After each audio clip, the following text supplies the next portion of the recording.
Penguin Random House Audio presents A Shiver of Light by Laurell K. Hamilton. Read for you by Stella Hunter. To the fans who let me know how much they missed Mary and her men, you finally get to read the next part of the story. I feel like one who treads alone, some banquet hall deserted, whose lights are fled, whose garlands dead, and all but he departed. Thus, in the stilly night, ere slumber's chain has bound me, sad memory brings the light of other days around me. Thomas Moore. Chapter 1. I woke in the desert, far from home, and knew it was a dream and that it was also real. I was dreaming, but where I stood was real, and whatever happened here tonight, that would be real too. Stars covered the sky as if electricity had never been invented, so that starlight was enough for me to see my way down the dirt road, with its bomb craters making it almost impossible for anything to drive down it. IEDs had blown the road to hell, partly to kill the soldiers in the armored vehicles that had triggered the bombs, but also to make the road impassable by anyone who came after them. I stood, shivering in the cold desert wind, wishing I were wearing something besides the thin silk nightgown that strained over my very pregnant belly. I was only days away from giving birth to twins, and my body was mostly baby now. I moved slowly down the road and found the dirt cool underneath my bare feet. There was a small hut close to the road, and whatever had called me from my bed in Los Angeles was there. How did I know that? Goddess told me. Not in words, but in that quiet voice that's almost always in our heads. Goddess and God talk to us all the time, but we are usually being too loud to hear them. In these dreams, that quiet voice was easier to hear. I knew my body was still asleep thousands of miles from here, and I'd never been hurt in any of the dream journeys, but I felt the rocks slide under my feet, and as pregnant as I was, my balance wasn't good. I had a moment to wonder what would happen if I fell, but I kept walking toward the hut, because I'd learned that until I'd helped the person calling me, the dream would remain, and I would remain in it. It was my dream, but it would be someone else's nightmare reality. I was never called unless it was a matter of life and death. Someone who had saved my life, risking their own, and been healed by my hands was nearby and in need. That was always the way it was, who it was.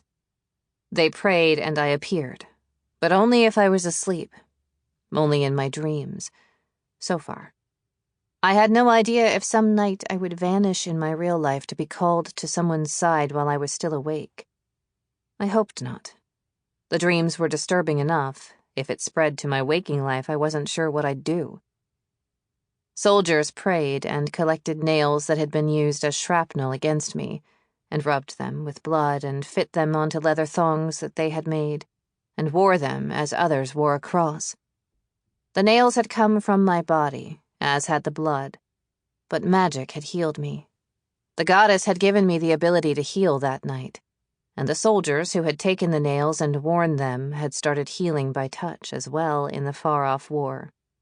Sometimes their need was great enough to bring me to help them find a way out of an ambush or shelter from a mountain blizzard. I am Princess Meredith Nick Esses, princess of flesh and blood. I am faerie and only part human, but I am not a goddess, and I didn't like these midnight rambles. I liked helping people, but as I'd gotten more and more pregnant, I had worried about the babies, and the men I loved had worried about it.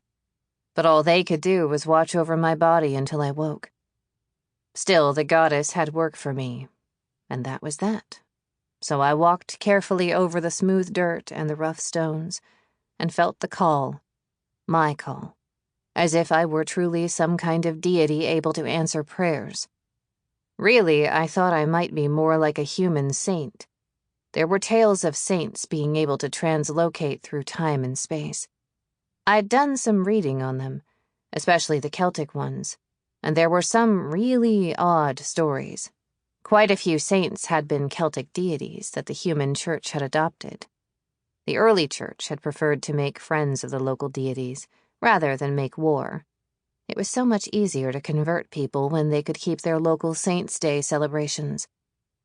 Some saints had appeared in people's dreams, or to lead people to safety, or even to fight in battles when other witnesses knew they were asleep or wounded. None of the old stories talked about a pregnant faerie princess, but then the church usually sanitized all the old tales.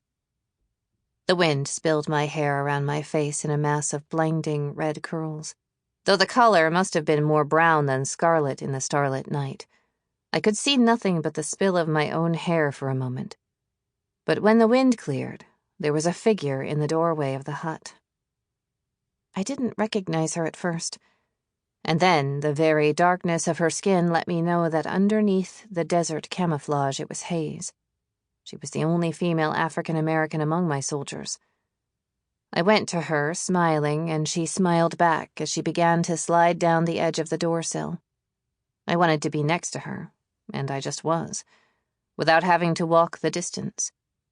Dream rules worked sometimes in these journeys. Sometimes they didn't.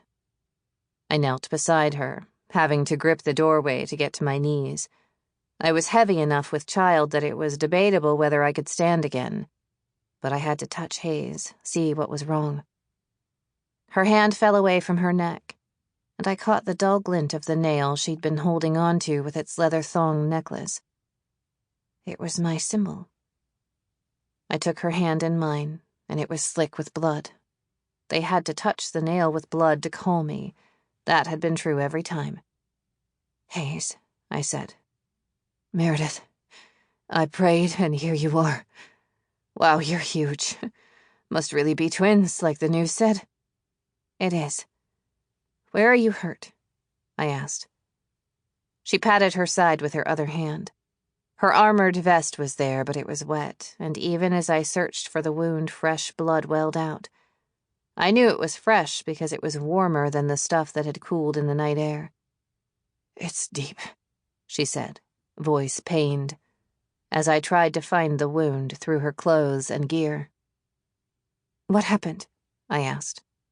I wasn't sure that talking was good for her, but having something to think about while I found the wound and figured out what to do about it was better than just thinking about the fact that she seemed to be bleeding to death, wasn't it?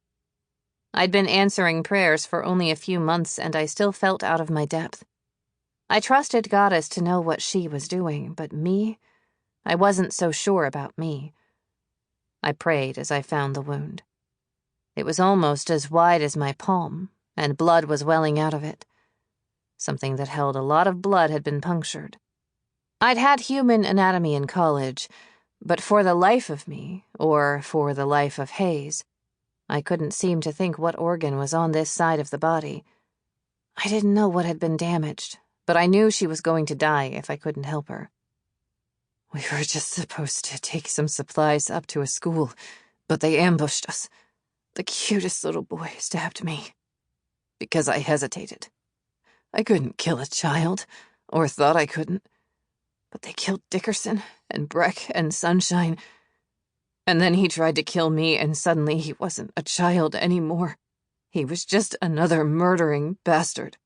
She started to cry, and that made her groan with pain. I prayed for guidance. I was trying to hold pressure on the wound, but without a medical kit, or the Goddess granting me the ability to heal with my hands, I couldn't save her. And then I realized that she, Hayes, had healed other wounded with her hands because she'd told me so when she was on leave last time. Had that only been 2 months ago? "Heal yourself, Hayes," I said. She shook her head. "I killed that little boy, Meredith. I killed him, and I can't forgive myself. We killed the men before everyone but me died, but the boy... he couldn't have been more than 10. My little brother's age. Jesus, Meredith, how could I kill a kid?" "He tried to kill you, Hayes, and if you don't heal yourself, he will have killed you. Maybe I deserve to die. Sample complete. Ready to continue?